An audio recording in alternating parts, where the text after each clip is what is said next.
पश्चिम महाराष्ट्रातील सगळ्यात मोठा बेंदूर सण हा मांगले गावामध्ये साजरा केला जातो आणि आज लाखोंच्या उपस्थितीमध्ये मांगले गावामध्ये बेंदूर सण हा साजरा करण्यात आला। अतिशय उत्साहाच्या वातावरणामध्ये मांगले गावामध्ये हा सण साजरा केला।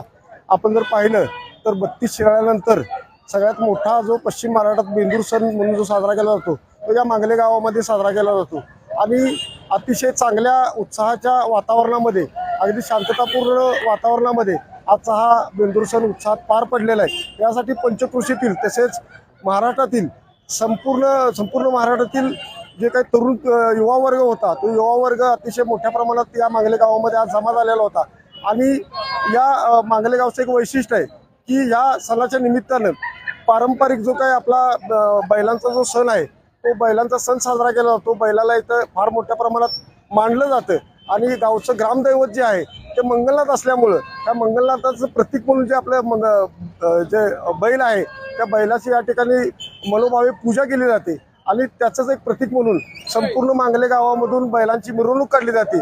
ती मिरवणूक पाहण्यासाठी संपूर्ण महाराष्ट्रातून या ठिकाणी युवक जमलेले असतात आणि अतिशय भक्तिपूर्ण वातावरणामध्ये आजचा हा सण साजरा करण्यात आलेला आहे। मांगले गावाला शेकडो वर्षापासूनची बेंदूर उत्सवाची परंपरा आहे आणि बऱ्याच वर्षापासून